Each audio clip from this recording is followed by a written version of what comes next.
To Pakistan now, which is making news for another first. Not enough people to go on the Hajj pilgrimage. For the first time in history, Pakistan has surrendered its Hajj quota.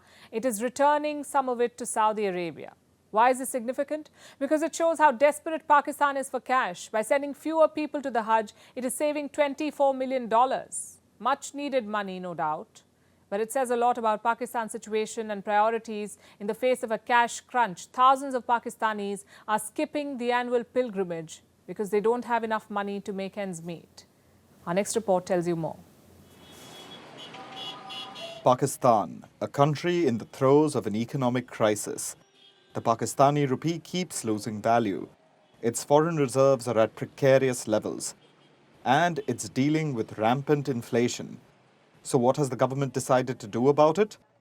No, not cut its bloated defense budget. Instead, Pakistan has surrendered its Hajj quota. The Hajj is one of the pillars of Islam.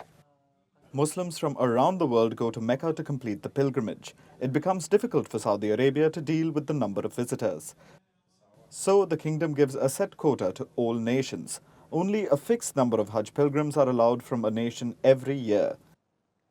The quota is calculated based on a country's Muslim population, and Pakistan has always complained it wasn't enough. But this year, it had to surrender the quota it was allocated. It's because not enough people signed up for the Hajj. In normal years, Pakistan runs a lottery to distribute the Hajj seats. But this year, everyone who applied could go, and even then the quota wasn't filled. Why? Because Pakistan's economic woes have made the Hajj unaffordable. The Hajj costs pilgrims around $4,300. That translates to 1.2 million Pakistani rupees this year. In rupee terms, that's an increase of almost 70% compared to last year. The exorbitant rise in costs is due to Pakistan's crashing currency. It has made the Hajj unaffordable for many in the country, which is why Pakistan wasn't able to meet its quota. So, Pakistan decided to surrender that unmet quota to Saudi Arabia. If it hadn't, it would have incurred additional costs. Because the government would have had to pay for every empty Hajj seat too. Islamabad would have had to pay Riyadh for travel and lodging even if there weren't pilgrims. So Pakistan decided to cut its losses instead. Reports say it'll save about $24 million. That's money the government could definitely use. And what happened to those extra Hajj permits? Reports say they've gone to Indonesia.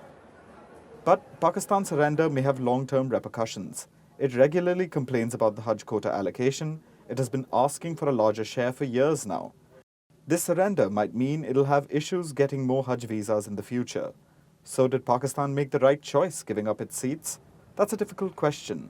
On the one hand, there may have been other avenues to save money, like the bloated military expenses we mentioned earlier. But then, is it the government's job to facilitate pilgrimages? Isn't religion supposed to be a personal thing? Then why are pilgrimages subsidized? Shouldn't the onus be on religious bodies and trusts and not the taxpayers? Pakistan's quota surrender was to cut costs, but maybe it can start a conversation about the government's role in religion. For our next story, let's talk about white supremacy. It's a belief. It claims that white people are a superior race. It's both alarming and outrageous. A decade ago, it was propagated by groups like the Ku Klux Klan. They castrated people with razors, dislodged the eyes of their victims, and derailed trains. Today, such incidents are rare, but white supremacy continues to thrive in the shadows. And in the US, it manifests through gun terror. You may have seen headlines of yet another mass shooting in America. This one was in a mall in Texas. Now it's being linked to white supremacy. And it's not a one-off case. Last year, 80% of such shootings were committed by alleged white supremacists. Here's a report. Schools, workplaces, shopping malls. We pass through these public spaces every day. We expect a basic level of safety associated with them. But if you live in the US, maybe that's too high an expectation. Because in that country, these are spaces of terror, under attack by the epidemic of mass shootings. This story is not new. It's a daily affair in America. It has seen more mass shootings than days in 2023. More than 200 shootings in 128 days. The latest one happened in Texas over the weekend. At an outdoor shopping outlet in the city of Allen, a gunman got out of his car and began firing at shooters. Witnesses described scenes of panic and horror. Children hid inside dressing rooms.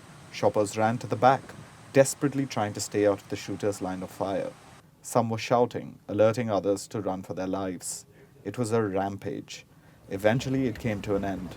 A police officer had shot the gunman dead, but that was after he had already killed 8 people, including children. I felt really scared because many people were running for their lives and some people didn't survive. Some got injured. I'm still feeling scared because it could happen to us at school, it could happen to us at another mall.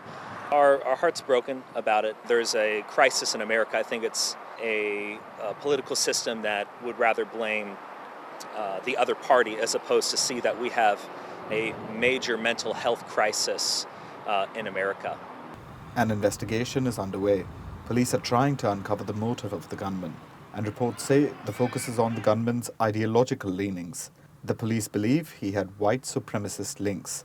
During the attack, he wore a clothing patch with the letters RWDS. This stands for Right-Wing Death Squad. It's popular among right-wing extremists and white supremacy groups. What is white supremacy? A belief that white people form a superior race. Therefore, they should dominate the society. This belief has been the reason behind numerous deaths, often deaths by torture, because white supremacists believe in exclusion, or worse, the harm of other racial groups. Mass shootings and extremism are linked in America, and the linkages are growing. It's about 3 times higher than it was a decade ago. And of all the extremism related to mass shootings in America last year, 80% were committed by white supremacists.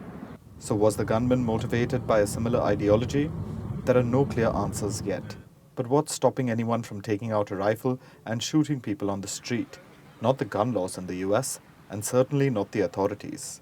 The governor of Texas continues to dig in his heels. He still doesn't want to consider a ban on gun ownership. So while the people of America continue to lose their lives and the gun epidemic destroys and devastates families, their government watches this horror unfold as bystanders, and victims of gun violence end up as mere statistics.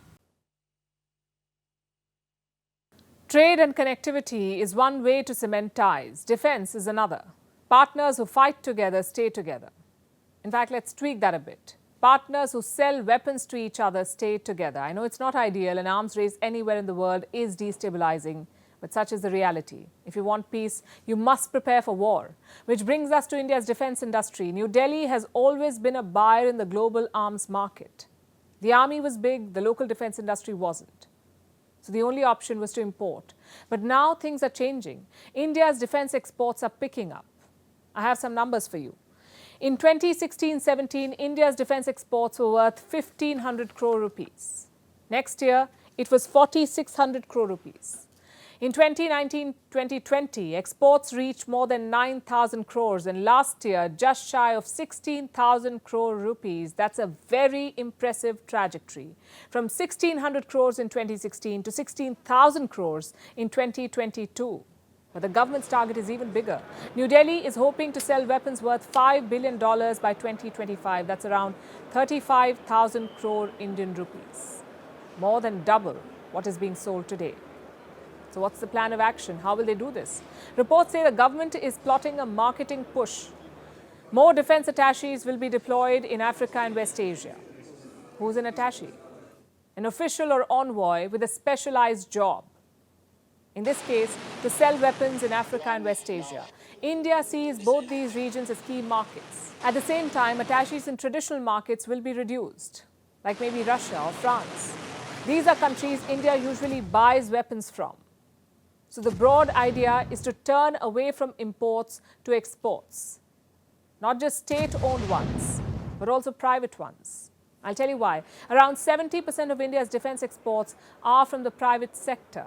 Most of these are parts, not full weapons. Things like simulators or armored vehicles or night vision equipment and fuselages. The defense attaches will promote these products as well. And I know what you're thinking. Why would government officials push for private companies? Because it's common practice in the defense industry. When Lockheed Martin sells something, the US government is inevitably involved. Same with France and Dassault. Right now, the Indian private sector is limited to parts. Lockheed Martin and Tata will be making fighter wing shipsets. Boeing and Tata already make fuselages for Apache helicopters. Adani Defense is making parts for Israeli drones. So the parts business is going well. But that's not where the big money is. The big money is in the sophisticated and lethal weapons like attack helicopters, missile systems and fighter jets. If India can sell those, it's a jackpot.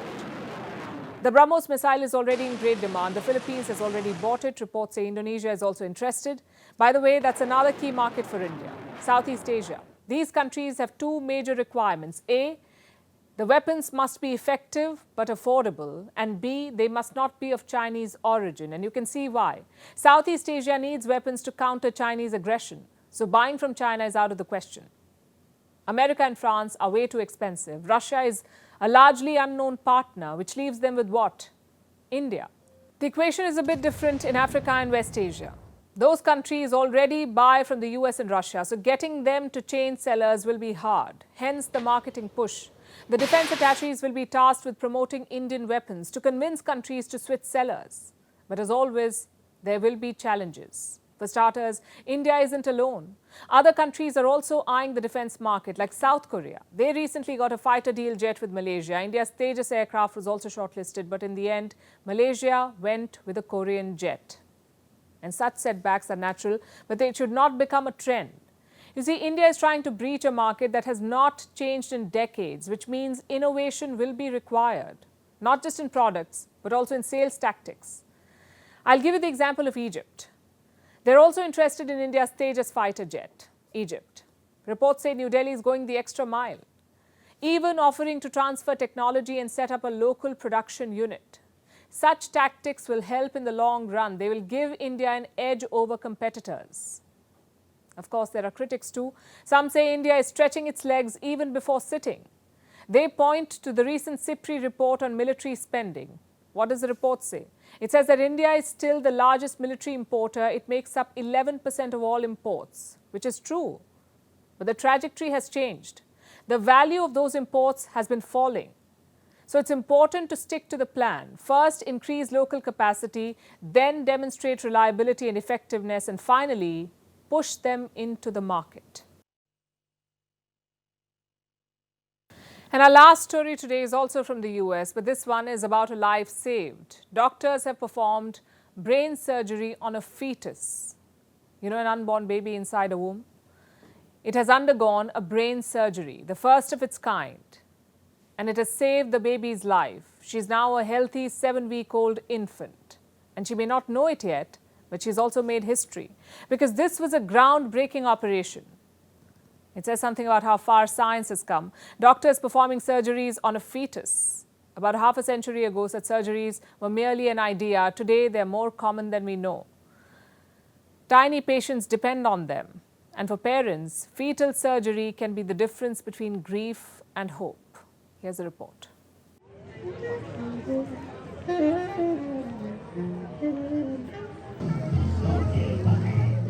Survival. It's the most basic of our needs, the purpose behind our evolution, and a fight worth fighting. But for some, this fight begins almost too early, even before they take their first breath. We're talking about unborn babies. Many of them struggle with birth defects. What are these defects? They're problems in a baby's body. They are present at birth, which means these problems happen when a baby is developing inside the mother's body, and they can affect almost any body part, from how their body looks to how it works. Birth defects harm thousands of babies each year. In the US, 1 in 33 babies is born with a birth defect. That is 120,000 babies per year. In India, the number is about 487,000. Birth defects kill thousands soon after their birth, about 240,000 newborns worldwide to be specific. They die within a month of birth every year. Meanwhile, other babies often continue to live with their bodily problems and lead a life full of suffering. Because fetal problems are hard to fix, operations on unborn babies are risky. After all, they are medicine's tiniest patients. They're also the most vulnerable. But in the past few decades, science has presented nothing short of miracles. It has successfully performed fetal surgery over and over. As the name suggests, this is surgery done on fetuses. It repairs birth defects in the womb. Goes without saying that fetal surgery is highly complex. It requires extreme precision, and it sounds scary. It's gut-wrenching for the parents. But with each passing year, more and more people have begun trusting it. The science behind it has improved dramatically. One example of this is making headlines. An unborn child in Boston has had a brain surgery. It's a groundbreaking operation, the first of its kind, performed to treat a rare brain condition, a life-threatening one. So you can imagine how drastic the progress has been in this field. India too proved this in March this year. Surgeons performed a 90-second medical miracle, heart surgery on an unborn baby, an intricate surgery in a heart the size of a grape. But it's not just the brains and hearts that are being repaired. About 5 years ago, surgeons in the UK repaired spinal cords of fetuses. It is surprising and impressive. But one wonders, why can't such intensive surgery be performed after the birth of a baby? It can, and it has been. But in all the cases we just talked about, sometimes that is too late. If the surgery happens after birth, there are higher chances of poor health. In high-risk cases, many babies die despite surgery. Others get very sick immediately. Get 4 fingers under there, it's great, isn't it? Yeah. Keeping that in mind, fetal surgery shows immense potential. The cases differ, and we're not giving you a medical opinion here, but merely highlighting the promise of fetal surgery. It has improved the quality of life of many babies, identified abnormalities much sooner, and given the world hope. I have news for you, and for a change, it's not about war or an impending recession or a virus. It's more personal, and it's good news. Firstpost has crossed 1 million subscribers on YouTube. In our world of more than 8 billion people, this may seem like a very small number, but for me and my team, it means a lot, more than we can put in words. And I'm here to thank you for your support, because this has been a very special journey, both personally and professionally. In a country with 400 news channels, who needs another news platform? We asked ourselves this question every day as we put together the show for you. Why should you watch us? Why should you subscribe to us? We think of this every day. When we started in January, we had less than 200,000 subscribers. It was a very, very small base, but you cheered us from the word go. We launched Vantage on the 26th of January this year, and you joined our journey. In a post-pandemic world, going viral can be a tricky affair, but trust me when I say this, we are not complaining about this virality. You watched and shared our stories, and they started coming back to us. It's the biggest prize, I say. If you think I'm getting carried away, please bear with me. Like I said, this has been special. It's been a learning curve. Because we knew our stories, we understood our subjects, but we were getting used to the medium. You helped us with feedback and so many comments. Thank you for writing. You told us what won't work and what we shouldn't be doing. Thank you for critiquing. And you kept coming back every day to watch us. Thank you for watching and subscribing. We hear you, so keep the conversation going. We truly believe that in this day and age, time is more valuable than anything, and you give us your time. We are committed to making it worthwhile, to highlighting India's perspective on global issues, to tracking developments that shape our world, to reading between the lines, and to telling stories that really matter.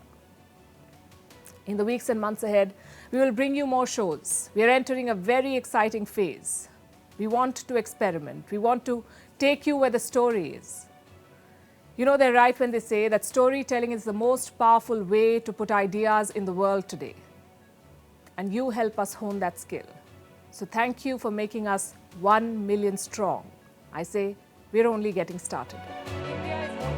Paris has been cities across France. And there they go. It looks like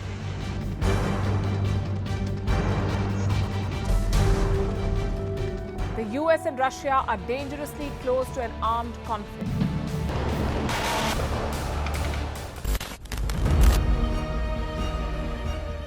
This year, 2023, New Delhi will be the capital of global diplomacy.